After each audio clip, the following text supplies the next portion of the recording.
يا صديقي دلني لله إني. Sikap para salaf dalam memberantas wasilah-wasilah yang bisa mengantarkan kepada kesyirikan. Demikian juga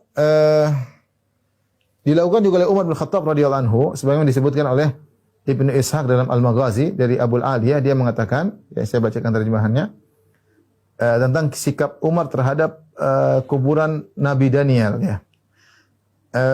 Abu Aliyah berkata, ketika kami menaklukkan kota Tustar, kami menemukan sesosok mayat lelaki terbaring di atas ranjang Baitul Mal milik Al-Hurmuzan, yaitu ada seorang laki-laki terbaring di atas ranjang. Di sisi kepala mayat tersebut terdapat mushaf, terdapat lembaran-lembaran. Lalu kami mengambil mushaf tersebut untuk mengirimkannya kepada Umar. Ternyata mungkin isinya Taurat atau semacamnya. Ketika tiba mushaf tersebut kepada Umar, dari yang ada terletak di kepala mayat tersebut, Umar memanggil Ka'ab untuk menerjemahkannya ke dalam bahasa Arab. Dan akhirnya diterjemahkan, dan aku adalah orang Arab pertama yang membacanya. Aku membacanya seperti aku membaca Al-Quran, dan aku bertanya kepada Abu Aliyah, apa isinya? Dia menjawab, tentang perjalanan hidup kalian, perkara-perkara kalian, gaya bahasa kalian, apa yang akan terjadi nanti. Aku bertanya, lalu apa yang kalian lakukan terhadap mayat tersebut? Bagaimana yang dilakukan oleh para sahabat terhadap mayat tersebut? Maka Abu Aliyah berkata, kami menggali 13 kubur secara terpisah di siang hari. Ini mayat ini ternyata spesial, ya. Dan Umar takut mayat ini yang masih utuh jasadnya akan menimbulkan fitnah. Maka Umar menyuruh menggali 13 kuburan secara terpisah, satu di sana, satu di sana, satu di sana di siang hari. Ketika malam tiba, kami menguburkannya di salah satu kuburan tersebut. Lalu diratakan, ya, seluruh kuburan tersebut untuk mengelabui orang-orang sehingga tidak bisa membangkalnya. Sehingga orang bingung di mana kuburan tersebut. Ditutup semuanya dengan rata dan tidak tahu di mana posisi kuburan. Ya. Perawi bertanya, apa yang diharapkan dari mayat tersebut?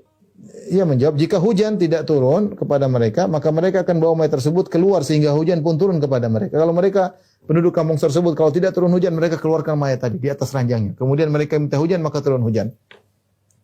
Aku bertanya, menurut kalian siapa mayat tersebut? Dia menjawab, seorang laki-laki bernama Daniel. Inilah kisah Nabi Daniel. Sejak kapan kalian mendapatinya sudah mati? Sejak 300 tahun yang lalu. Apakah ada perubahan dalam jasadnya? Tidak ada, hanya beberapa helai rambut dari bagian belakang kepalanya. Sungguhnya bumi tidak makan jasad para nabi. Ini kisah tentang jasad Nabi Daniel yang ditemukan oleh sebagian salaf, kemudian dilaporkan kepada Umar bin Khattab radhiyallahu anhu. Namun apa yang dilakukan Umar? Padahal jasad itu bermanfaat. Kalau mereka minta ujian, mereka keluarkan. Tetapi Umar punya pandangan lain. Beliau khawatir bahwasanya jasad Nabi ini dijadikan disalahgunakan, akhirnya dikubur dengan cara membuat kuburan yang banyak sehingga orang tidak tahu di mana dikuburkan. Kemudian diratakan sehingga seperti tanah biasa dan tidak tahu di mana kuburan mana yang ada Nabi Daniel tersebut. Ibnu Al-Qayyim rahimahullah mengomentari kisah ini, beliau berkata, di dalam kisah ini orang-orang Muhajirin dan Ansar menghilangkan jejak kuburannya agar orang-orang tidak terfitnah karenanya.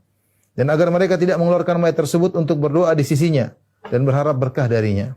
Seandainya orang-orang belakangan menemukannya, pastilah mereka rela menumpahkan darah untuk berebut mendapatkannya, untuk selanjutnya menyembahnya selain Allah.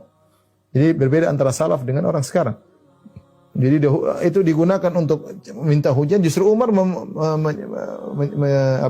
menghilangkan jejak kuburan Nabi Daniel. Ya, ini salah satu sikap Umar dalam menghilangkan sarana-sarana yang bisa mengantarkan kepada kesyirikan.